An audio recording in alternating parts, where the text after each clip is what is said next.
मोअज़्ज़ज़ नाज़रीन, सैयद अतीकुल हसन का Sydney Australia से सलाम। आज 18 नवंबर है और हफ्ते का दिन है। यहाँ सिडनी में इस वक्त 1 बज रहा है दोपहर का। मैं आपसे मुखातिब हूँ। पिछले हफ्ते मैंने एक पोस्ट लगाया और लोगों का मैंने मालूमात हासिल करनी चाहिए, उनका मैंने व्यू जानना चाहा, उनके ख़यालात जानने चाहे कि वो क्या चाहते हैं। और वो उस पे काफ़ी अच्छा रिस्पॉन्स आया, काफ़ी लोगों ने उसका जवाब दिया। दोनों सूरतों में चाहते हैं, नहीं चाहते हैं। तो मुझे खुशी हुई कि लोगों ने वो देखा और उस पर अपना रिस्पॉन्स दिया। वो जस्ट जिन्होंने नहीं देखा, मैं उनकी मेमोरी को रिफ्रेश करने के लिए ये पोस्ट था, इसमें मैंने कहा था कि इमरान खान को इलेक्शन का बायकॉट करना चाहिए। आपकी क्या राय है इसमें? और मैंने फिर उसका एक बैकग्राउंड भी दिया था इसमें, जो आप देख सकते हैं यहाँ पर, जिन्होंने पोस्ट देखा हुआ है उसको देख सकते हैं। और ये सारी चीज़ें देखते हुए जो मैंने बयान किया है कि उस सूरत में आप क्या समझते हैं इलेक्शन में हिस्सा लेना चाहिए या नहीं? तो उसमें 90% लोगों ने ये कहा कि बिल्कुल इमरान खान को इलेक्शन में ज़रूर हिस्सा लेना चाहिए और बहुत खुल के हिस्सा लेना चाहिए और सपोर्ट करना चाहिए आवाम को इलेक्शन में, और इंशाल्लाह इमरान जीतेगा, और ये सारी चीज़ें लोगों ने की। तो मैंने सोचा कि अब मैं, क्योंकि मेरे पास लोगों की राय भी आ गई है, अपना एक तज़िया तारीख़ी सियाक़ व सबाक़ में बयान करता हूँ और उसमें मैं फैक्ट्स आपकी खिदमत में पेश करता हूँ, जो इससे लाइल्म हो सकता है हों, और जिनको नहीं पता कि साबका इलेक्शनों में पाकिस्तान में अब तक क्या होता है, किस तरह के इलेक्शन हुए हैं और क्या उनको इलेक्शन कह सकते थे, और उसका रिज़ल्ट क्या निकला। तो मैं उस पे एक थोड़ा-सा जायज़ा पेश करता हूँ और आपके सामने वो तारीख़ी हवाले भी रखता हूँ। और आपसे मेरी दरख्वास्त ये है कि जब कोई सियासी फ़ैसले करने हो आपके मुल्क और कौम के मफाद में, तो फिर हर चीज़ को छोड़ के दयानतदारी के साथ जायज़ा लें, हालात को देखें और उसके बाद फ़ैसला करें कि आपको क्या करना चाहिए। ना कि आप किसी लीडर की या किसी पार्टी के लाइकिंग और डिसलाइकिंग में उसको रिजेक्ट कर दें या उसको हामी करें, सिर्फ़ इसलिए कि आप उसको चाहते हैं, नहीं चाहते हैं। कौमी मफाद जो है वो बहुत ज़रूरी है और मुल्क का जो सॉवरेनिटी है वो बहुत ज़रूरी है। अब पाकिस्तान में होता क्या आया है, ये बहुत से नौजवान नस्ल को नहीं पता। तो मैं थोड़ा-सा मुख्तसर बयान करना चाहता हूँ, बाकी आप लोग नौजवान हमारी पढ़ी लिखी है, वो जाके उसको और मज़ीद डिटेल में देख सकती है।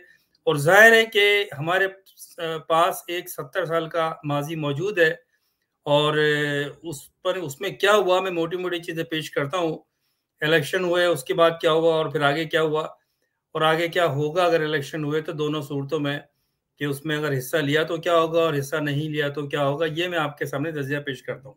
पाकिस्तान की सियासत को और पाकिस्तान को कायम हुए तो 76 साल हो गए, लेकिन पाकिस्तान में सही मायनों में जमहूरी हुकूमत, आज़ाद जमहूरी हुकूमत अवाम के मफाद में नहीं आ सकी। उस पे मैं आज बात करूँगा। तो लेकिन उससे पहले थोड़ा-सा मैं आपको ये बता दूँ कि आप अपनी राय कायम करने से पहले ज़रा इस चीज़ को समझें कि जमहूरियत होती क्या है। जमहूरियत एक इंतख़ाब कराना, इलेक्शन कराना का नाम नहीं है। ये जमहूरी निज़ाम का एक टूल है, एक हिस्सा है, और ये वो हिस्सा है कि उसमें जो अवाम होती है, वो अपने नुमाइंदों को या अपनी पार्टी को पसंद करने की वजह से उनको वोट डालती है।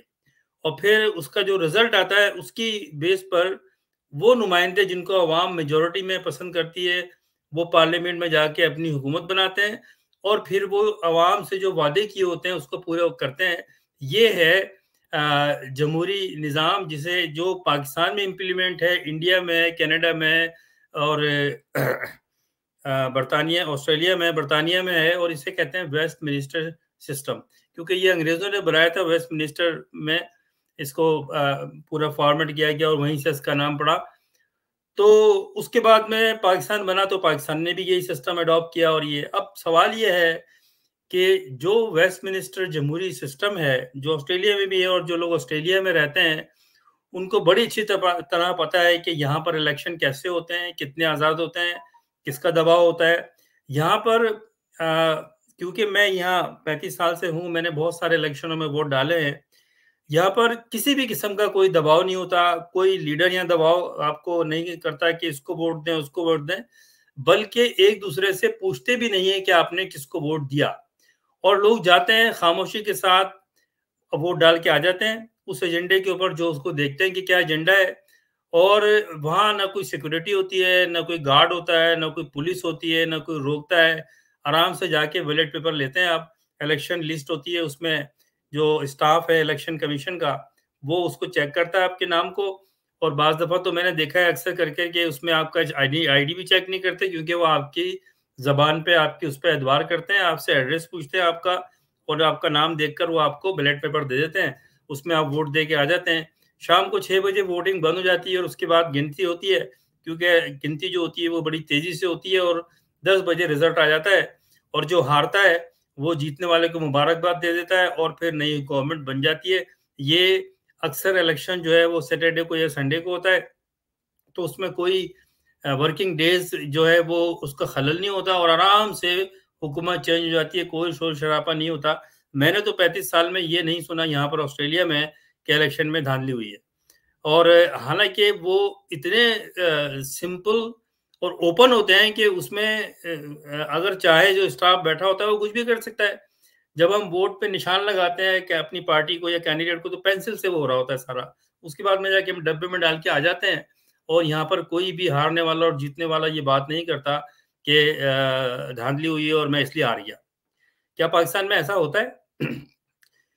पाकिस्तान में हर चीज़ में, जब से पाकिस्तान कायम हुआ और उसके फ़ौरन बाद जब कायद-ए-आज़म लियाक़त अली ख़ान के वफ़ात हो गई, तो एक फ्रॉड का सिस्टम नाफ़िज़ किया गया हर इदारों में, और उसको ख़ास तौर पे जमहूरियत की हम बात कर रहे हैं, तो एक ऐसा सिस्टम जो जमहूरी सिस्टम नहीं है, एक फ्रॉड है, उसको जमहूरी सिस्टम कह के आगे चलाया गया। अब हुआ क्या?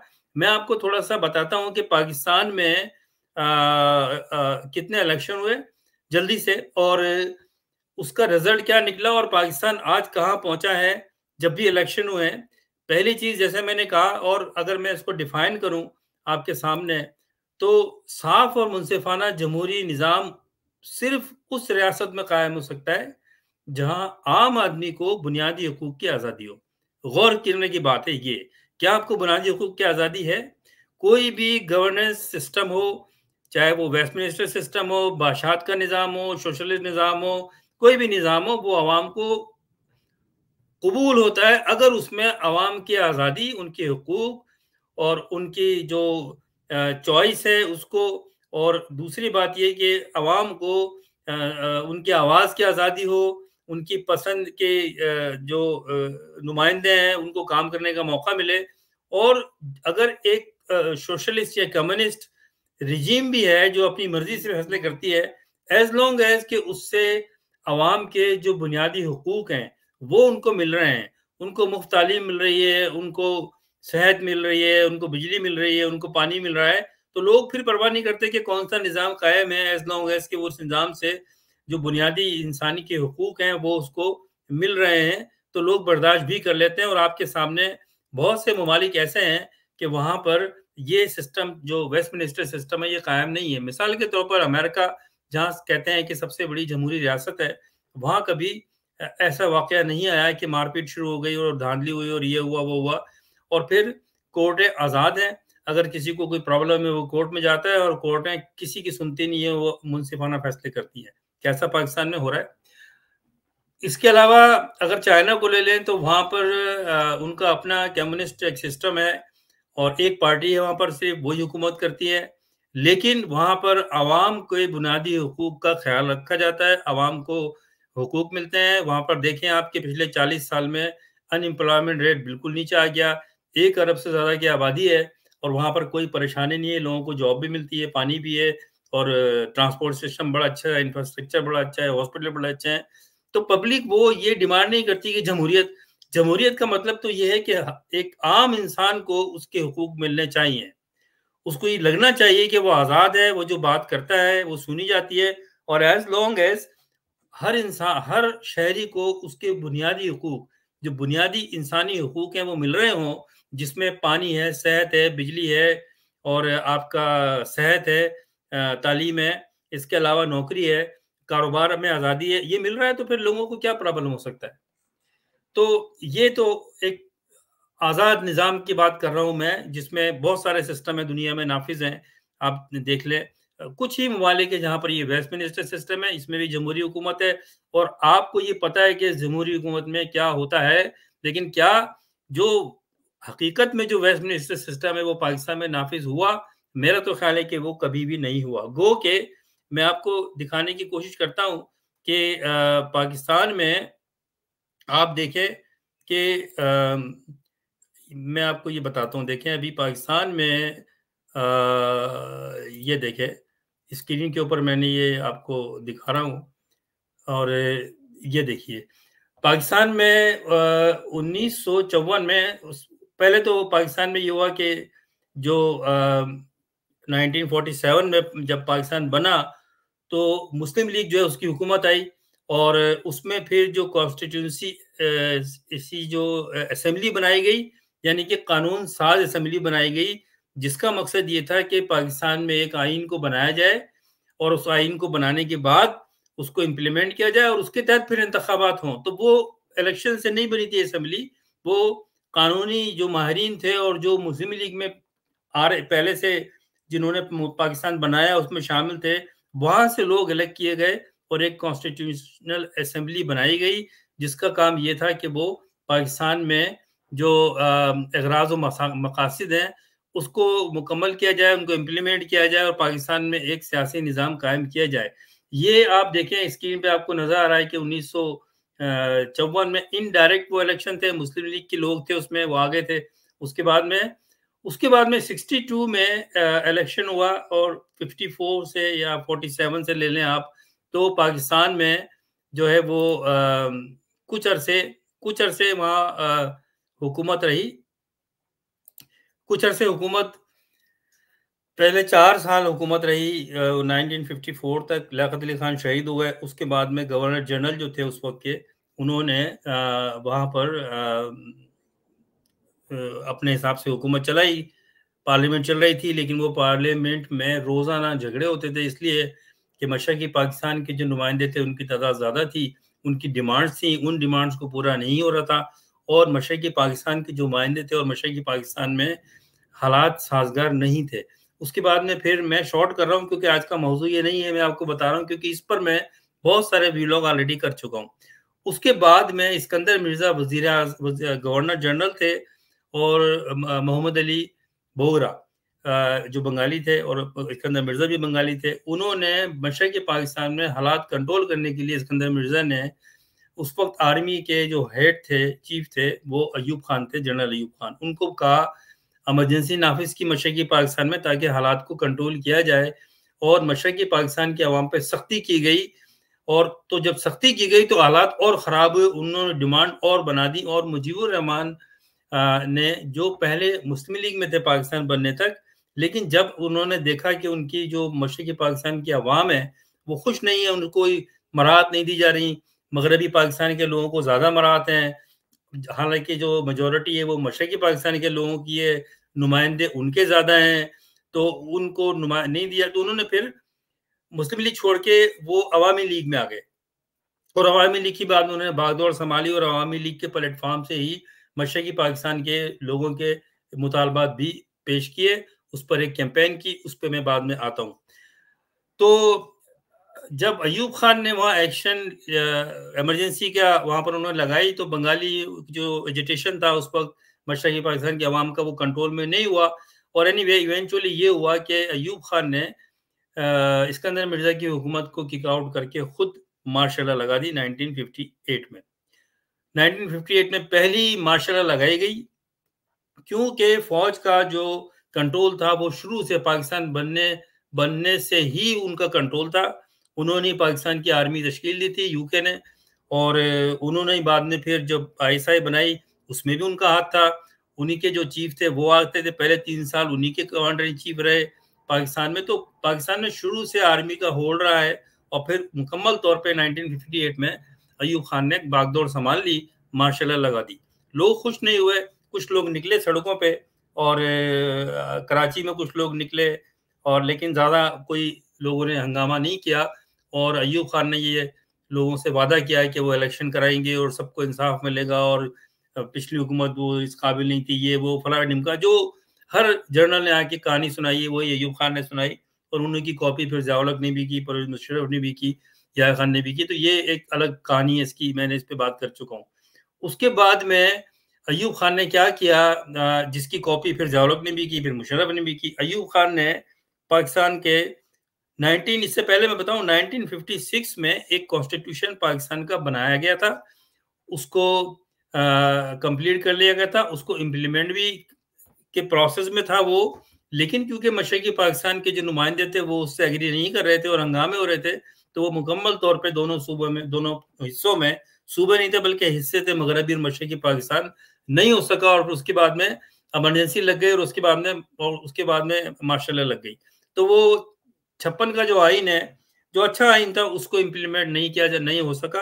अयूब खान ने मार्शल लॉ लगा दी और फिर सख्तियां शुरू कर दी लोगों के ऊपर, और उसके बाद अयूब खान ने उस आइन को चेंज करके, जो अभी पूरी तरह से इम्प्लीमेंट भी नहीं हुआ था, उसके फवाइद भी सामने नहीं आए थे, उसके बेनिफिट भी आवाम को नहीं मिले थे, आवाम को पता भी नहीं था। अयूब खान ने फिर उस आइन में चेंज करके 1962 में एक और आइन लेकर आया, जिसमें प्रेसिडेंशियल सिस्टम नाफिज कर दिया और एक कस्टमाइज किस्म की डेमोक्रेसी का नाम देके उसको एक सिस्टम कायम किया, जिसमें जो मेरे एज ब्रैकेट के लोग, उनको याद होगा कि उसमें बीडी मेंबर बनाए जाते थे, जैसे कि काउंसलर होते हैं हर इलाके से, और वो बीडी मेंबर जब आते थे तो उनको फिर वो वोट डालते थे, और वो फिर जो इलेक्शन होता है उस पर वो चुने गए, यानी कि वो इनडायरेक्ट इलेक्शन हुए 1962 में, और उसमें खुल के धांधली की गई। और अब ये बात मेरी गौर से सुनिए, आज कुछ हो रहा है, ये आप चले जाएं बैक में 62 में जब इलेक्शन हुए, तो फातिमा जिन्ना, मोहतरमा फातिमा जिन्ना, कायद आज़म की बहन मादर मिल्लत ने उसमें हिस्सा लिया। वो प्रेसिडेंट हो गई थी मुस्लिम लीग की, और बहुत जो पुराने लीडर थे मुस्लिम लीग के, जिसमें से काफ़ी लीडर जो पाकिस्तान के बनाने में शरीक थे वो थे उसमें। तो अयूब खान ने सख्तियां शुरू कर दी इलेक्शन की कैंपेन के दौरान, और ऑलमोस्ट वही पाबंदियां लगाई जो इस वक्त इमरान खान पे है। फातिमा जिन्ना पर मीडिया में आने पर पाबंदी लगा दी, उन पे एब्डोमन कायम किया गया, उनको घर में हाउस अरेस्ट किया गया, और फातिमा जिन्ना पे, शायद हमारे नौजवान ये सुन के हैरान हो, जिनको पता नहीं है, तो पता होना चाहिए आप लोगों को, कोई अपनी बात करने से पहले, फातिमा जिन्ना पे गद्दारी का मुकदमा बनाया। ये सोचने की बात है। आज इमरान खान पे गद्दारी के मुकदमे कायम किए गए हैं, तो ये पहला काम थोड़ी कर रहे हैं, ये पहला काम, ये आदि मुजरिम है। इन्होंने फातिमा जिन्ना, मादरे मिल्लत, जो पाकिस्तान की तहरीक में पेश थी कायद-ए-आज़म मोहम्मद अली जिन्ना के साथ, उनको नजरबंद कर दिया। उनका नाम लेने के ऊपर उन पे पाबंदी लगाई गई, मीडिया में कोई इनका नाम नहीं आएगा। उसमें अखबार होते थे और रेडियो होता था।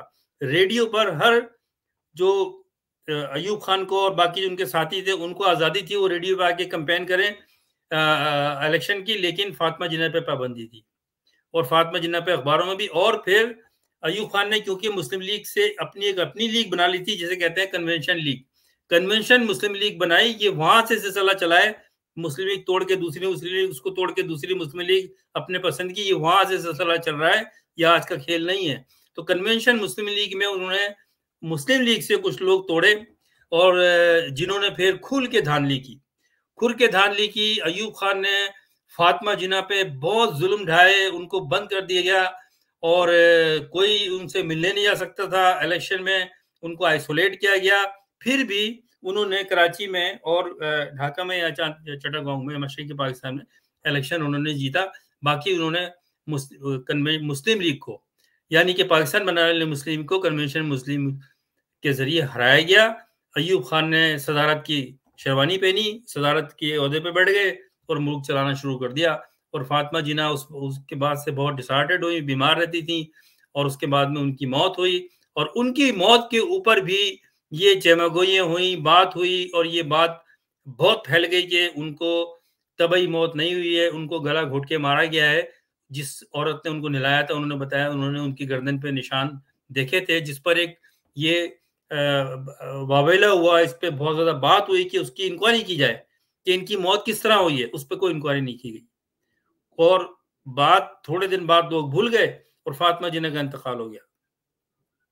हम तो कायदन की भी मौत में जो है वो भी मशकूक थी कि उनको फौरी तौर पे उनको इमदाद नहीं दी गई और उनको मारा गया। और कुछ लोग ये भी कहते हैं, मेरे पास उसका प्रूफ नहीं है, कि उनको स्लो पॉइजन देके मारा गया था। यह है आपकी हिस्ट्री इस जमहूरियत की जिसकी आप बात करते हैं। उसके बाद में ये हुआ कि अयूब खान के खिलाफ लोग हो गए आस्ता आस्ता, क्योंकि जो अयूब खान ने वादे किए थे वो पूरे नहीं हुए और लोगों को बड़ी मायूसी हुई। लेकिन लोग, सबसे इंपॉर्टेंट बात यह कि कोई भी बाहर नहीं आया सिवाय कराची के। कराची में जलसे निकले।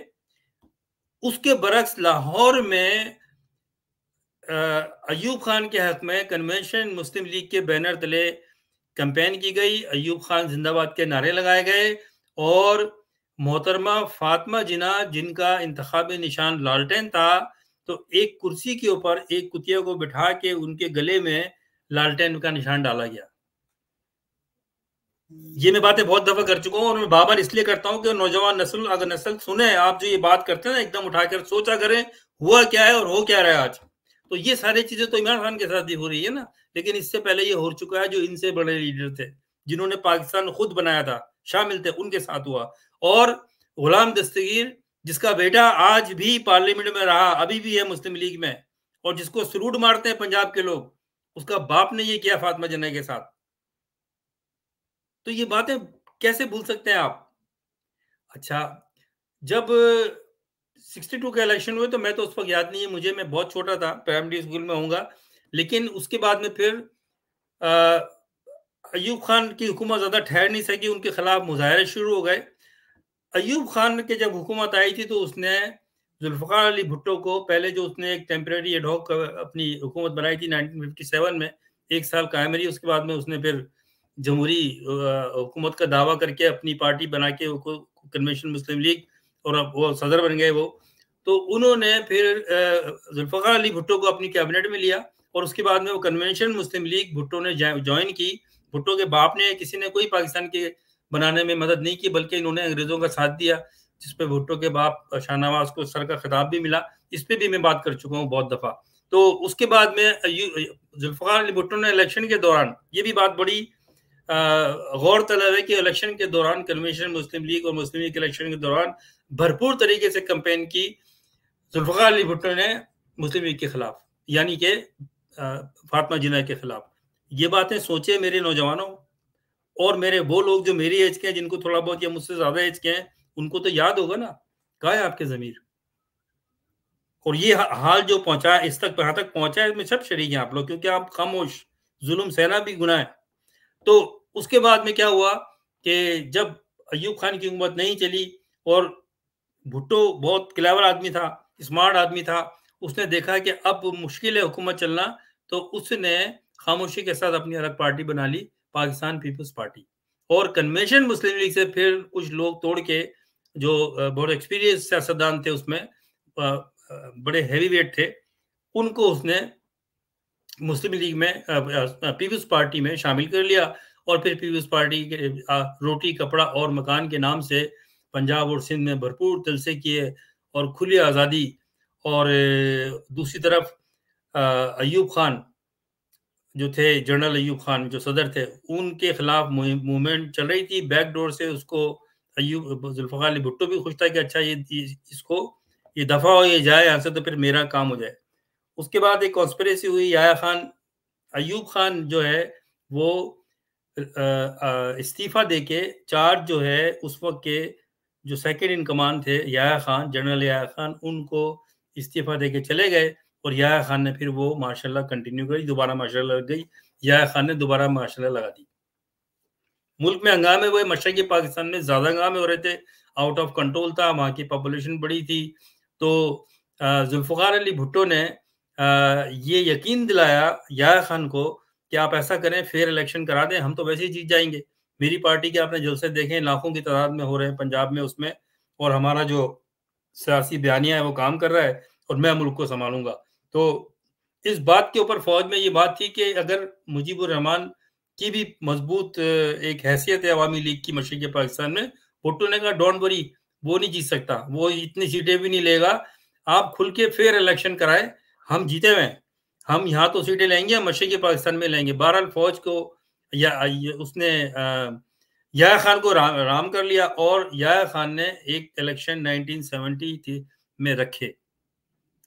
आज की तारीख तक पाकिस्तान के वो वाहिद इलेक्शन थे जिस पर के किसी भी पार्टी ने, हारने वाली या जीतने वाली ने, कोई एतराज नहीं किया और सबने कहा कि ये मुनसिफाना इलेक्शन हुए थे। और जो इंटरनेशनल मॉनिटर हैं उन्होंने भी ये कहा और ये हकीकत भी है कि वो फेयर इलेक्शन थे। अब उस इलेक्शन का रिजल्ट क्या निकलता है? उस इलेक्शन का रिजल्ट ये निकलता है, आप देखें कि उस इलेक्शन में जो है मैं आपको बल्कि स्क्रीन पर दिखाता हूँ मैं आपको।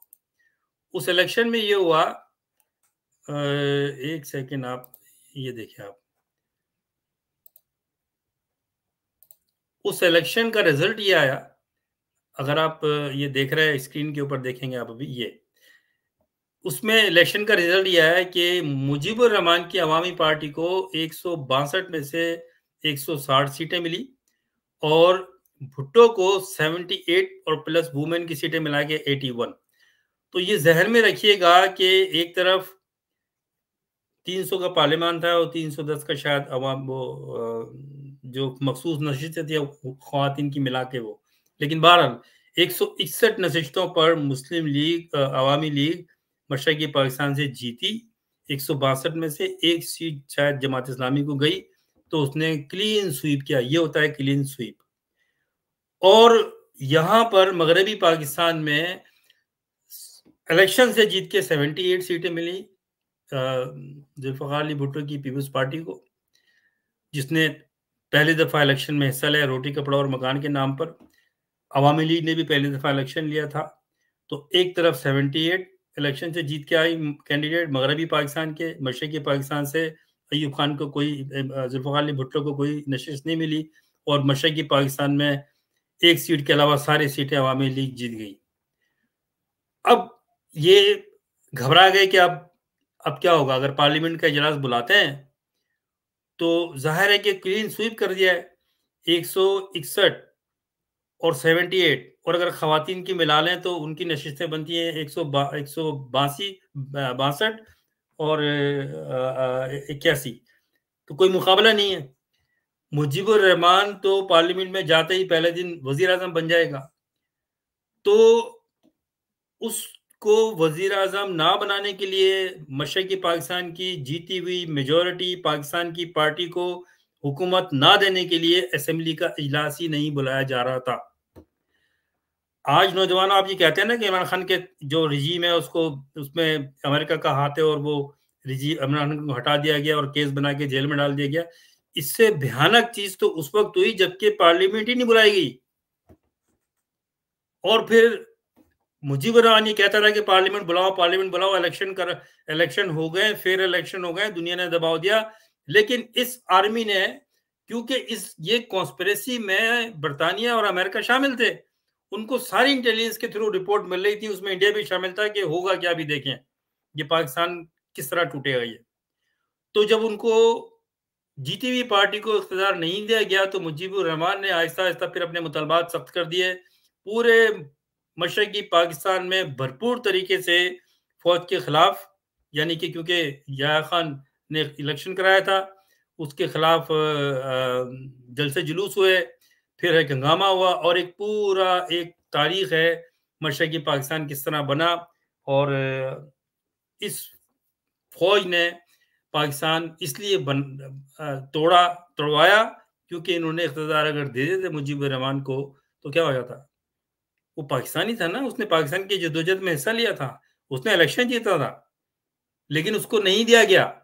अब ये बात गौर से सोचें पहले ही कहने से पहले कि हाँ जी इलेक्शन में बड़े भरपूर तरीके से जाएँ। कैसे जाओगे? कैसे जाओगे? आपसे पहले जो लोग चले गए इस दुनिया से, अब नहीं है उस दुनिया में, उनके साथ क्या किया है? जीती हुई पार्टी को इलेक्शन में पार्लियामेंट में नहीं बिठाया गया, दुनिया की पहली दफा ऐसा हुआ दुनिया में। और क्या हुआ फिर? फिर ये हुआ, बैरूनी ताकतें कूदी, इंडिया आया और इस फौज को मार लगी जिन्होंने वहां पर मशरक़ी पाकिस्तान के अवाम यानी कि बंगालियों के खिलाफ इन्होंने मैसेकर किया। 10 लाख से ज्यादा कहते हैं बंगालियों को मारा, लेकिन वो पीछे नहीं हटे, मरते थे। और फिर मैदान में आते थे। फिर मुफ्ती बाहिनी बनाई हिंदुस्तान ने, जैसे कि तालिबान बनाई थी ऐसे अफगानिस्तान में लड़ने के लिए, और उस मुफ्ती बाहिनी ने फौज के साथ मुकाबला किया। और शॉर्ट स्टोरी यह है कि पाकिस्तान की फौज को, जो तकरीबन 93-90 थी, उन्होंने जनरल नियाजी के साथ हथियार डाले। जनरल नियाजी ने जनरल रघुवर सिंह के, और मशरकी पाकिस्तान अलग हो गया, बांग्लादेश बन गया। ये हुआ है, एक फेयर इलेक्शन हुआ। तो इस जो पाकिस्तान को कंट्रोल करे हुए पिछले 70 साल से, उन्होंने ये गवारा किया कि मशरकी पाकिस्तान जाता है तो जाए, हमने इख्तियार नहीं देना मुजीबुर रहमान को। अब इस बात को ध्यान में रख के सोचिए कि आज इमरान खान के साथ जो हो रहा है वो नया नहीं हुआ, इससे ज्यादा हो सकता है अगर इमरान खान इलेक्शन जीता, और ये पाकिस्तान टूटेगा। फिर मैं बताता हूं आगे क्या होने वाला है। सब चाहते हैं, मैं भी चाहता हूं कि पाकिस्तान में जमहूरी निजाम आए, क्योंकि उससे आवाम को फायदा है। कौन अक्लमंद आदमी, मुहिब वतन आदमी ये चाहेगा कि मुल्क में मुनसिफाना इलेक्शन ना हो, और जो पार्टी को मेजोरिटी जिस पार्टी की, उसको इख्तियार ना मिले? कौन चाहेगा? मैं तो ये चाहूंगा। लेकिन आप मुल्क को देखें कि मुल्क को ये लोगों ने क्या किया। ये तो हकीकत है ना, जो मैं बातें कर रहा हूँ, कहानी तो नहीं सुना रहा। आप जाके तहकीक कर ले, मैंने कुछ आपको स्क्रीन पे स्लाइड भी दिखाई। तो ये हुआ, और मशरकी पाकिस्तान अलग हो गया। और उसके बाद में फिर मशरकी पाकिस्तान अलग होने के बाद में जो 78 सीट थी सिर्फ 300 के ऐवान में, उसको कंटिन्यू किया गया। क्या वो असेंबली जेन्युइन थी? मैं पूछता हूं आपसे, बताएं मुझे। जो आप इलेक्शन की बातें करते हैं, बताए वो असेंबली जेन्युइन थी जिसमें मेजोरिटी की पार्टी चली गई थी, मेजोरिटी के अवाम चली गई थी पाकिस्तान की, पाकिस्तान का आधा हिस्सा चला गया था? वो असेंबली कैसे लीगल लेजिटिमेट हो सकती है? बताएं। लेकिन की गई, क्योंकि ये मिला जुला फौज का ये एक प्लान था, और जुल्फकार अली भुट्टो का फेस था, सामने रखा गया था। और जुल्फकार अली भुट्टो के लिए बस ये था कि मुझे इख्तियार मिल रहा है तो क्या है, वैसे भी मैं तो वहां से जीता नहीं हूं, तो जाए जहन्नम में जाए। और वो जल्द से यूट्यूब पे मौजूद है, जिसमें मुजीबुर रहमान ने गाली दी बाकायदा बंगालियों को। ये मैं नहीं कह रहा हूं, आप जाके यूट्यूब पे देख लीजिए। आप टाइप करें जुल्फकार अली भुट्टो अब्यूजिंग बंगाली, आपको मिल जाएगा, जो मेजोरिटी में थे। तो ये तो हो चुका है हमारे मुल्क में, अभी तक तो वो नौबत नहीं आई है, आ जाएगी, क्योंकि इन्होंने किया है, ये आदि मुजरिम है ये लोग। अब उसके बाद में क्या हुआ कि जुल्फकार अली भुट्टो साहब ने क्या किया, इलेक्शन के बाद, ये जब ये अलग हो गया पाकिस्तान, तो ये भी पहली दफा हुआ कि एक मिलिट्री का मार्शल लॉ एडमिनिस्ट्रेटर याया खान, वो अपना चार्ज, मार्शल एडमिनिस्ट्रेटर का चार्ज जुल्फकार अली भुट्टो को देके चला जाता है। और दुनिया की तारीख में ये भी पहली दफा हुआ कि पाकिस्तान में सिविलियन मार्शल लॉ एडमिनिस्ट्रेटर बना। मार्शल लॉ एडमिनिस्ट्रेटर तो फौजी होता है ना, पाकिस्तान में पहली दफा हुआ कि एक फौजी जनरल ने एक सिविलियन को इख्तियार देकर उसको सिविलियन मार्शल लॉ एडमिनिस्ट्रेटर वो बन गया। उसकी वजह क्या थी कि उसमें अमेरिका शामिल था, उसमें बरतानिया शामिल था, जो आज भी हैं। वो चाहते थे कि किसी तरह से ये हमारे कंट्रोल से बाहर ना जाए। और फिर जुल्फकार अली भुट्टो ने असेंबली बुलाई। मेरे हिसाब से वो इलेजिटिमेट असेंबली थी, एक गैर कानूनी असेंबली थी। मुल्क आधा हो गया था, तो दोबारा इलेक्शन होने चाहिए थे। मुल्क का कॉन्स्टिट्यूंसीज बदल गई थी, मुल्क की आबादी बदल गई थी, और मुल्क के इलाके बदल गए थे, तो दोबारा इलेक्शन होने चाहिए थे, नहीं हुए, क्योंकि ये प्लान था। जिस तरह से आज एक मेजोरिटी पार्टी को बाहर करके इलेक्शन कराने की तैयारी हो रही है, तो हो चुका है ना पहले, ये नई क्या बात हो रही है। उसके बाद में उस इलेक्शन, उस जिसे मैं इलेजिटिमेट कहता हूं, उस असेंबली से फिर जुल्फकार अली भुट्टो ने आइन बनवाया 1973 का, जिसको पूरी पाकिस्तान के कौम, लीडर, सियासी पार्टियां, जी 73 का आइन हजिया, ये कोई होली बुक है, ये सब फ्रॉड है। मैं पहले से ब्लॉक कर चुका हूं कि 73 का आइन फ्रॉड है, क्योंकि जिस प्लेटफॉर्म से, जिस असेंबली से ये बनाया गया, वो इलिजिटिमेट थी। तो किस आइन की बात करते हैं, किस कानून की? 73 का आइन एक गैर जमहूरी तरीके से बनाया गया, पाकिस्तान को तोड़ के, और उसके बाद में जो मर्जी आए उसको उस आइन में लिखा गया, लेकिन इम्प्लीमेंट कुछ भी नहीं हुआ उसके ऊपर। फिर हुकूमत चलाई जुल्फ़िकार अली भुट्टो ने, और जुल्फ़िकार अली भुट्टो ने फिर जब 5 साल हुए तो इलेक्शन का अनाउंस किया 1977 में। और अब ये फ़ौज जो है वो हमेशा से 4-5 साल भी नहीं, उससे कम किसी को रखती है, क्योंकि ये उठा के लाते हैं लोगों को। उठा के लाते हैं, उनका फेस रखते हैं आगे, अपना काम करवाते हैं। जब उनसे देखते हैं कि वो पावर में आ रहा है, लोग उसको मैंडेट मिल रहा है, फिर उसको किक आउट कर देते हैं। अब टाइम आ गया था कि फ़ौज ने सोचा कि अब क्योंकि इसके हाथ-पैर इसने जमा लिए हैं मुल्क में, तो इसको हटाया जाए। तो फिर इलेक्शन का जब अनाउंसमेंट हुआ तो भरपूर तरीके से एक, जिस तरह से अब पीडीएम है, आप अच्छी तरह समझ जाएँगे, इस तरह से आईजीआई के नाम से एक पार्टी बनाई, और उसने पार्टी ने, जिसमें 9 जमातें थी और 9 सितारों के नाम से वो मशहूर हुई थी। 77 में 3rd ईयर का स्टूडेंट था मैं यूनिवर्सिटी में, तो मुझे अच्छी तरह याद है ये चीज़ें। और जब बांग्लादेश बना 71 में, तो मैं 9वीं जमात का स्टूडेंट था, तो मुझे इतना याद नहीं, लेकिन मेरे घर में बहुत पॉलिटिकल माहौल था, साफ़ी माहौल था, तो मुझे ये चीज़ें घर में डिस्कस होती थी, तो मुझे याद है, और फिर ज़ाहिर है कि मैंने स्टडी भी की चीज़ें ये। तो 77 में जब इलेक्शन हुए तो खुल के धांधली हुई। खुल के धांधली की पीपल्स पार्टी ने। सिंध में कई ऐसे इलाके थे कि जितने वहां पर वोट नहीं थे, उससे ज्यादा वोट पीपल्स पार्टी को पड़े।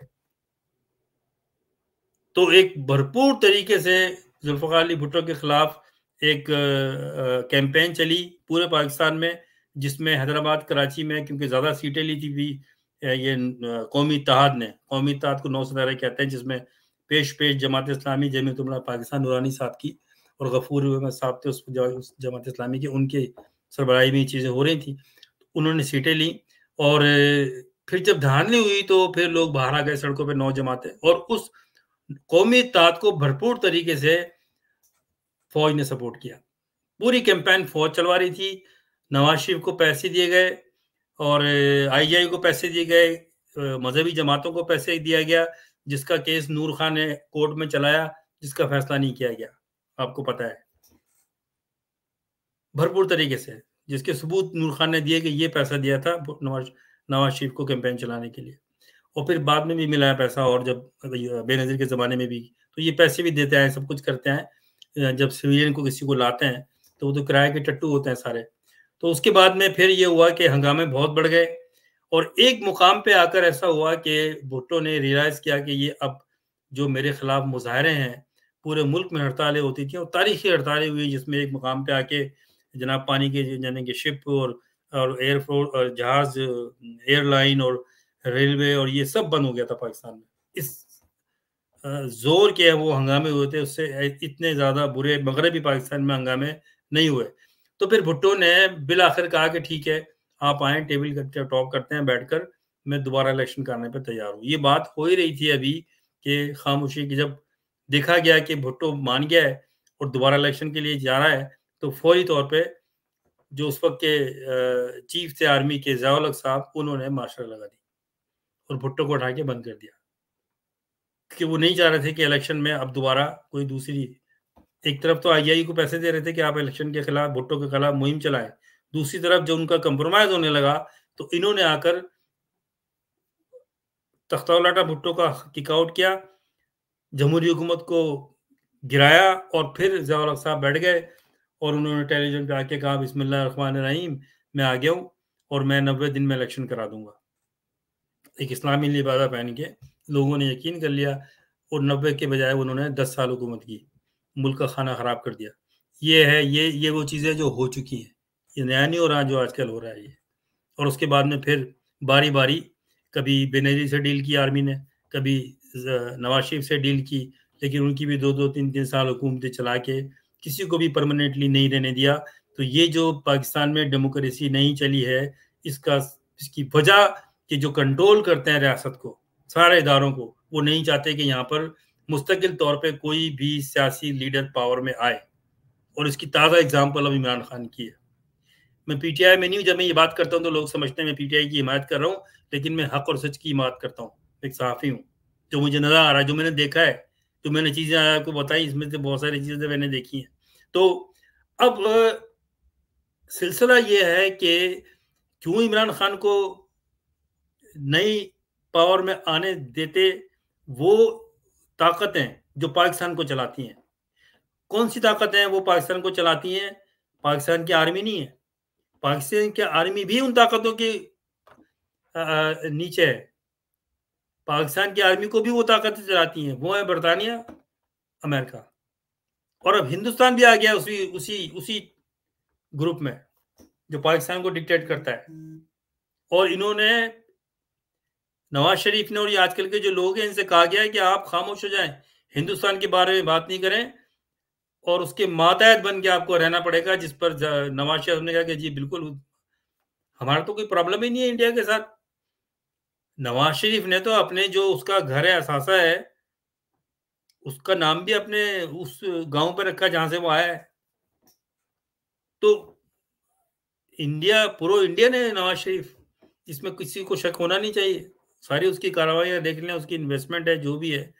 और अब सूरत हाल ये है कि लोग बात करते हैं कि आर्मी चला रही है नवाज शरीफ को, ये वो मैंने पिछले भी लोग में कहा था कि इस बात को जहन से निकाल दें। असल में ये है कि नवाज शरीफ जो है वो, उसको भेजा गया है और उससे एग्रीमेंट किया है उन ताकतों ने जो पाकिस्तान को चला रही है। वो ताकतें अमेरिका है, बरतानिया है और इंडिया है, कि तुमने ये काम करने हैं। और आर्मी के जनरलों को बिठा के कहा गया है कि जो ये कह रहा है उसकी बात मानो। तो आर्मी नवाज शरीफ को नहीं चला रही, नवाज शरीफ आर्मी को चला रहा है इस वक्त। वो जो कहता है वो होता है। कभी आपने सुना, आप क्यों नहीं समझते ये बात कि एक कैदी को, जिसको सजा हो चुकी है, उसको जेल से निकाल के बाहर लग्जरी अपने लंदन में रख के सारी डील कराई गई, उसको आराम से हर फैसिलिटी दी, रेड कारपेट बुला के रेड कारपेट बिछा के उसको बुलाया गया, और आज वो जहाजों में घूमता है, हेलीकॉप्टर में घूमता है। कहाँ है केसेस? खत्म। कभी दुनिया में सुना है ये? तो आप क्यों नहीं बात समझते? आप ये बात के पीछे क्या आप इस उसके बाद भी आप ये समझते हैं कि ये फेयर इलेक्शन होंगे? जमहूरियत अच्छी चीज है, लेकिन जमहूरियत और इलेक्शन लेकिन जमहूरियत के अंदर जमहूरियत को आगे बढ़ाने के लिए, कंटिन्यू करने के लिए होते हैं। लेकिन वो जमहूरियत ही ना हो तो फिर इलेक्शन क्या है? कि वही इलेक्शन होंगे जो जवालक ने करवाए, जो भुट्टो ने करवाए, या यूब खान ने करवाए थे। और एक इलेक्शन सही हुआ था तो उसके बाद मुल्क टूट गया। अब होगा क्या? तो बात सारी ये है कि हर सिविलाइज्ड आदमी, और खासकर हम जो इस कंट्री में रहते हैं, जो तरक्की याफ्ता ममालिक हैं, जहां पर सही मायनों में डेमोक्रेसी है, जहां पर एक किसी का कोई छोटा सा स्कैंडल आ जाए तो वो सियासत छोड़ के चला जाता है। खुलेआम आराम से वेडनेसडे के वीकेंड पे इलेक्शन होते हैं, जाके हम वोट डाल के आते हैं। और जितने सुन रहे हैं पाकिस्तानी इस वीलॉग को, वो एग्री करेंगे, ऐसा ही होता है ना, ऐसी वोट देते हैं हम। क्या परेशानी है? क्या ऐसी जमहूरियत हो सकती है? ये जमहूरियत है। कैसे होंगे पाकिस्तान में इलेक्शन? करने देंगे ये? जबकि पाकिस्तान, हकीकत ये है, क्या आप इनकार कर सकते हैं? जो चाहते हैं कि इमरान खान इलेक्शन में भरपूर तरीके से हिस्सा लें, मैं उनसे सवाल करता हूं, आपको ये मुल्क ज्यादा अजीज है या इलेक्शन ज्यादा अजीज है? और वो इलेक्शन जिसमें कि जिसमें वो जमहूरी निजाम ही नहीं है। जमहूरी निजाम साफ और शफाफ जमहूरी निजाम होगा तो इलेक्शन का कोई असर होगा ना। साफ और शफाफ इलेक्शन होंगे। जब जमहूरियत ही नहीं है और वो एक कंट्रोल तरीके से फौज चला रही है उसको, तो इलेक्शन कैसे साफ होंगे? उस इलेक्शनों में तो वो होगा जो मोहतरमा फातिमा जिन्ना के साथ पहले हो चुका है। तो आप ये चाहते हैं कि इलेक्शन हो, उसमें पीटीआई को अगर अलाउ भी किया जाए तो उसमें कोई पीटीआई का नुमाइंदा खड़ा ना हो सके, सब जेल में हो, इमरान खान जेल में हो, और फिर इलेक्शन का रिजल्ट ये अनाउंस किया जाए कि नवाज शरीफ साहब जीत गए, और देखे जी ये बहुत चिल्ला रहे थे, इनको 20% वोट मिले पीटीआई को, दुनिया को दिखाने के लिए। गोके ये मुश्किल है क्योंकि इंटरनेशनल ऑब्जर्वर भी आते हैं, लेकिन क्योंकि जैसे मैंने कहा, जो वेस्टर्न पावर्स हैं वो नहीं चाहते इमरान खान को। उसकी दो वजूहत है, ना तो वो पाकिस्तान को तरक्की देखना चाहते हैं, और ना वो मुस्लिम उम्मा के लिए जो इमरान खान का एजेंडा था उसको इम्प्लीमेंट होते देखना चाहते हैं।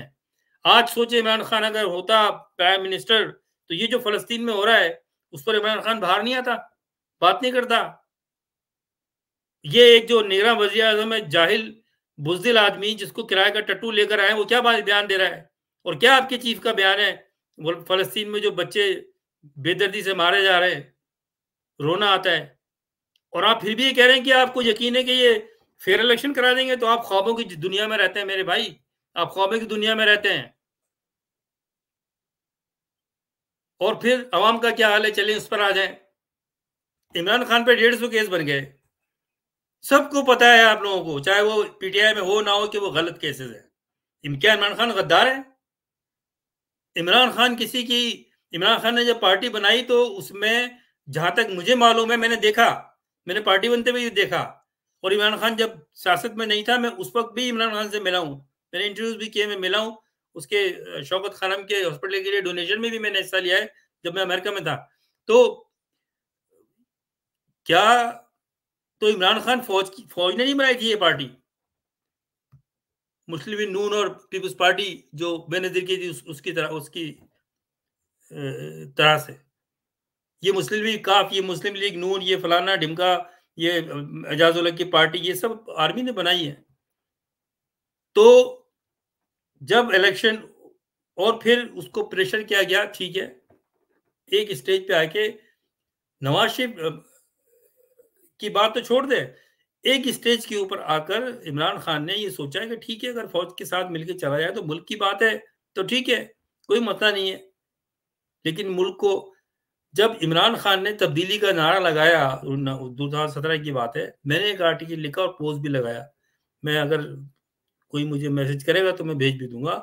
मैंने उस वक्त ये लिखा था, उस वक्त भी मैंने ये कहा था कि इलेक्शन के, फेयर इलेक्शन का रिजल्ट और उसकी इम्प्लीमेंटेशन, उस रिजल्ट के नतीजे में जो रिजल्ट आता है उसकी इम्प्लीमेंटेशन उस वक्त होती है जबकि सही मायनों में जमहूरियत आपके मुल्क में हो। अगर फ्रॉड जमहूरियत हो तो फ्रॉड रिजल्ट आएगा, फ्रॉड ये बैठेंगे आकर, तो फायदा क्या है? तो मैंने ये कहा था कि आप मुल्क में तब्दीली के लिए आए हैं, निजाम की तब्दीली के लिए आए हैं, तो आप क्यों इलेक्शन में जा रहे हैं? आप निजाम की तब्दीली का नारा लगाएं, लोगों को बाहर निकालें निजाम की तब्दीली के लिए।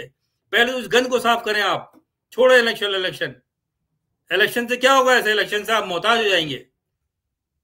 लेकिन जाहिर है कि हम एक साफी अपनी राय दे सकते हैं, हम किसी को डिक्टेट तो नहीं कर सकते। लेकिन इमरान खान ने इलेक्शन में हिस्सा लिया, और फिर फौज ने जब इंटरफेयर किया तो फौज से भी उन्होंने कंप्रोमाइज कर लिया। और उनका ख्याल ये था कि ठीक है, इलेक्शन जीत जाए तो फिर हम जो है ना, वो अपने हिसाब से तब्दीली करके कानून में और ये वो सारी जो चीजें करने की वो करेंगे। उनको पता नहीं था कि, या वो भूल गए थे, या उन्होंने स्टडी नहीं की कि पहले क्या हो चुका है इनसे पहले। जो इलेक्शनों में आए थे उसका क्या हाल हुआ? क्या मुजीबुर रहमान के बारे में नहीं पता था इमरान खान को क्या हाल किया उनका? और आज जब इमरान खान पे 150 केसेस हैं, इमरान खान का मीडिया में नाम लेने पे पाबंदी है। इमरान खान की जो फर्स्ट ईयर सेकंड ईयर के जो लोग हैं, सारे भागे हुए हैं जेलों में, जहां पर अरशद शरीफ जिसे वो कत्ल कर दिया गया, जहां पर कई वर्कर्स को मार दिया गया, जहां पर पता नहीं 20-30 औरतें जो हैं वो एक के बाद तीसरे, एक के बाद के जेलों में। इमरान खान पे 150 जाली केसेस बनाए हुए हैं, और आप कह रहे हैं कि इलेक्शन में हिस्सा लेना चाहिए सिर्फ इसलिए कि आर्मी उसको इलेक्शन में रीगिंग करके, क्योंकि जो उनका एजेंडा है वो तो है। उन्होंने क्यों इमरान नवाज शरीफ को लेकर आए, जो एक एब्सकॉन्डर था? क्यों अदालतें उसको 1 घंटे 2 घंटे में उन्होंने सब कुछ करके छोड़ दिया, जाओ, सब मिले हुए हैं। ये डिक्टेशन लेती हैं अदालतें भी, और ये फौजी भी, सब अमेरिका से, और वो उनका एजेंडा है। क्योंकि नवाज शरीफ से मैंने पहले भी लोग मंगा कुछ काम करवाने हैं जो नवाज शरीफ के अलावा इमरान खान तो कर ही नहीं सकता। उसे तो मना करा तो उसको ये हटाया गया है। ये साइफर आइफर की जो बातें इमरान खान ने तो मना किया ना इन चीजों को, कि हम इंटरफेयर नहीं होने देंगे अपने मुल्क। तो आज वो जेल में बैठा हुआ है। अब जो सबसे ज्यादा अफसोसनाक बात है, और इस कौम के साथ यही होना चाहिए, कि ये बाहर नहीं निकलती है। आप कह रहे हैं कि इलेक्शन में जाओ, भरपूर तरीके से चलो, रे भाई अपने लीडर को तो छुड़वाओ पहले। आप निकलते बाहर, आप 10 लाख का मजमा लेके निकलते लाहौर में, देखते कैसे ये फौज हथियार। पाकिस्तान का निजाम तब्दील करने की जरूरत है, निजाम, नए इलेक्शन कराने की जरूरत नहीं है। जब निजाम तब्दील होगा, फिर तरीके से सिस्टम आएगा, तो फिर इलेक्शन भी हो जाएंगे। इलेक्शन तो कंटिन्यू करने का नाम है जमहूरियत को, तो जमहूरियत कायम तो हो पहले।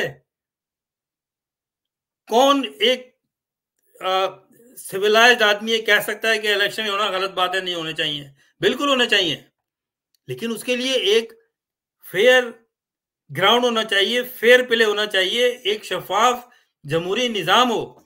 उस जमहूरी निज़ाम में अदलिया की रूल ऑफ, उसमें जुडिशरी का एक मुकाम हो, आज़ाद हो जमहूरी, उसमें अदलिया, उसमें इदारे आज़ाद हो, उसमें एडमिनिस्ट्रेशन आज़ाद हो, उसमें पुलिस आज़ाद हो। कोई ताल्लुक नहीं है इनका गवर्नमेंट में बातें करने का, लेकिन ऐसा हो रहा है? ऐसा तो नहीं हो रहा। सुप्रीम कोर्ट से लेके नीचे कोर्ट तक और पुलिस से लेके और एजेंसीज तक और फौज और सारी सभी की थाली के चट्टे बट्टे हैं। कोई नहीं चाहता कि इमरान खान पावर में आए। क्यों? इनको मुल्क से प्यार नहीं है। तो ये कभी भी फेयर इलेक्शन तो हो ही नहीं सकता, क्योंकि फेयर इलेक्शन कौन कराएगा? ये कराएंगे जिन्होंने चलती हुई हुकूमत को वाइंड अप किया है, तो दोबारा ले आएंगे वो। कहाँ है आपकी अकल जो आप ये बात कर रहे हैं? मैं भी चाहता हूं कि फेयर इलेक्शन हो, लेकिन मुझे पता है कि इस तरह तो फेयर इलेक्शन नहीं होगा। तो ऐसे इलेक्शन में जाने का फायदा क्या है, सिवाय इसके कि और लोग मारे जाएंगे और इमरान खान को तो नहीं छोड़ेंगे, इमरान खान को हिस्सा भी लेने नहीं दिया जाएगा इलेक्शन में। तो अवाम का इसमें, जो इमरान खान से मोहब्बत करते हैं, जो चाहते हैं मुल्क में तब्दीली हो, उनका क्या फर्ज बनता है? क्या उनका फर्ज ये नहीं बनता कि सबसे पहले इस निज़ाम की खिलाफ बाहर निकलें, इमरान खान को जेल से बाहर निकलवाएं, ताकत शो करें? तो आप तो बैठे हुए खामोशी के साथ, और रफ्ता रफ्ता अगले 2 महीनों में आप लोग नवाज शरीफ के जलसों में बैठे होंगे। आपसे मुराद ये कि वो लोग जो सो रहे हैं, मैं उन डाई हार्ड वर्कर्स की बात नहीं कर रहा हूं जो इमरान खान के पीछे खड़े हुए हैं आज भी, लेकिन क्या किया उनके साथ? रूपोश हैं, कुछ पे केसेस चलाए हुए हैं, कुछ को बंद किया हुआ है, और कुछ और लोग आगे आएंगे उनको भी बंद कर देंगे। क्यों? क्यों करते हैं? इसलिए कि बाहर की ताकतों का ये चाहती हैं, उनका एजेंडा सर्व हो रहा है। बदकिस्मती से हमारा मुल्क आजाद न था, न है, न होगा। तो किस इलेक्शन की बात कर रहे हैं आप? इसलिए मैं कह रहा था कि सबसे पहले तो ये निज़ाम की तब्दीली की बात करना चाहिए। मैंने इमरान खान के ये आर्टिकल भी लिखे थे जब इमरान खान इलेक्शन में जा रहा था, कि नहीं जाया इलेक्शन में, आपका काम नहीं है। नेल्सन मंडेला 30 साल जेल में रहा, उसने तो इलेक्शन, ये जारी इलेक्शनों की बात नहीं की, उसने निज़ाम तब्दील करवाया पहले। जब तक ये निज़ाम तब्दील नहीं होगा, कोई फायदा नहीं है। आप क्या समझते हैं इलेक्शन का नाम जमहूरियत है? अच्छी तरह साफ सुथरा नहीं, जमहूरियत के अंदर इलेक्शन होता है। जमहूरियत को आगे बढ़ाने का जो जरिया है वो इलेक्शन है, कि नए नुमाइंदे आते हैं जो आवाम चाहती है, फिर वो अपनी नया एजेंडा लेके आते हैं पब्लिक के मुफाद में, और इस तरह जमहूरियत परवान चढ़ती है, आपको पता है। इसलिए मैंने कहा सोच समझ के, सबसे पहले तो जो कौम अपने लीडर के लिए, इस वक्त इसमें कोई शक किसी को नहीं होना चाहिए कि अगर किसी जमात का चारों सूबे में और गिलगित बल्तिस्तान में और कश्मीर में मैंडेट है, तो वो पीटीआई है। तो कहाँ खड़ी है पीटीआई? उसको तो बंद किया हुआ है आपने, उसका तो नाम नहीं ले सकते इमरान खान का आप। फिर आप जमहूरियत की बात करते हैं, फिर आप इलेक्शन की बात करते हैं। ये मुमकिन है? जज्बात से बात नहीं होती। ये नहीं कि इमरान खान को लाइक करते हैं तो आप कहें इलेक्शन में जाना चाहिए। और मैंने ये कहा था जब इमरान खान पे, इमरान खान जमान पार्क में था और कैंपेन कर रहा था और उस पर केसेस भरे थे, तो मैंने कहा था, जो बहुत से लोगों ने मुझे कमेंट्स किए कि नहीं आप क्या बात करते हैं, कौन सी दुनिया में रह रहे हैं। मैंने कहा था कि इमरान खान को ये अंदर करेंगे अब, क्योंकि मुझे पता था फॉरेन एजेंडा क्या है। जब इसको निकाला तो मुझे पता था कि वो इम्प्लीमेंटेशन हो रही है, मैं उससे पहले से ये बात करता आ रहा हूँ। तो आप देख लें, उसको फेक केसेस में डाल दिया, उसकी जमानत ही नहीं हो रही है। केस का रिजल्ट तो बात की बात है। और अगर कोई इमरान खान को बाहर ला के निज़ाम की तब्दीली में इमरान खान का साथ दे सकती है, तो वो अवाम थी, अवाम सो रही है। पंजाब की अवाम सोई पड़ी है। बड़े शर्मी की बात है। सिंध की अवाम जरदारी के पीछे लगी हुई है, फिर वोट देंगे, क्योंकि भुट्टो जिंदा है हमेशा। ये सिंध का वडेरा सिस्टम खत्म नहीं हो सकता, पंजाब का चौधराज सिस्टम खत्म नहीं हो सकता। एक जिसको अवेयरनेस दी, वो कुछ लोग हैं केपीके में, पठान, जो जो बड़े दिलेर लोग हैं, वो जल्द से भी करने की कोशिश कर रहे हैं, जेलों में भी जा रहे हैं। तो होगा क्या? अच्छा, अब फर्ज करें एक और सिनारियो ले, वैसे तो ये मुमकिन नहीं है। अगर फेयर इलेक्शन करवाती है किसी भी तरह से, कोई भी दबाव में आके, चले अज्यूम कर लें, ये भी देख लें, इस पे भी बहस पे भी तज्जिया कर लें, अगर पाकिस्तान में फेयर इलेक्शन होता है, तो लाजमी बात है कि इमरान खान जो है वो केपी से 100% जीतेगा। हो सकता है पंजाब में धांधली हो, क्योंकि उनके हाथ में कंट्रोल है, सारा जो एडमिनिस्ट्रेशन है वो पंजाब का उनके हाथ में है। तो ये वही सिनेरियो बन जाएगा मशरक़ी पाकिस्तान वाला कि केपी में जो है पीटीआई होगी और पंजाब में मुस्लिम लीग नून होगी और सिंध में पीपल्स पार्टी होगी। उसके बाद क्या होगा? उसके बाद वही होगा जो अमेरिका चाहता है, जो बरतानिया चाहता है, इस मुल्क को 3 हिस्सों में डिवाइड करना। बाकी आप समझदार हैं, आप जाके दोबारा स्टडी कर लें कि कैसे बांग्लादेश बना था। फिर इलेक्शन हुआ, असेंबली नहीं आई और अभी भी ये होगा। अगर अगर इमरान खान जीत भी गया, और एक और सिनेरियो ले लें आखिरी, अगर इमरान खान जीत गया, पंजाब में भी सब जगह जीत गया, तो पहले भी इन्होंने इलेक्शन में तो जब जीता मुजीबुर रहमान, तो असेंबली नहीं बुलाई, मार्शल लॉ लगा दी, क्योंकि उनका वो नहीं चाहते थे, तो नहीं किया उन्होंने। तो अभी भी ऐसे ही होगा। बिलफर्ज अमल तो होना नहीं है ऐसा।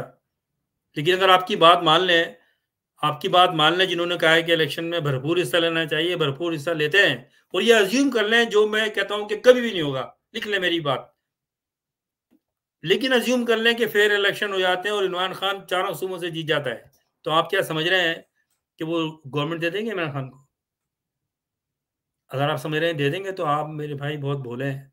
ये मार्शल लगाएंगे और फिर 10 साल की गई, ये होगा। तो ये मेरा कहना है। आगे मैं नहीं चाहता, मैं नहीं कहता कि आप ये कहें कि जाना चाहिए नहीं जाना चाहिए, मैं आप पे छोड़ता हूँ। आपकी जो भी राय है मैं उसकी इज्जत करता हूँ। फिर इंशाल्लाह बात होगी। अल्लाह हाफिज।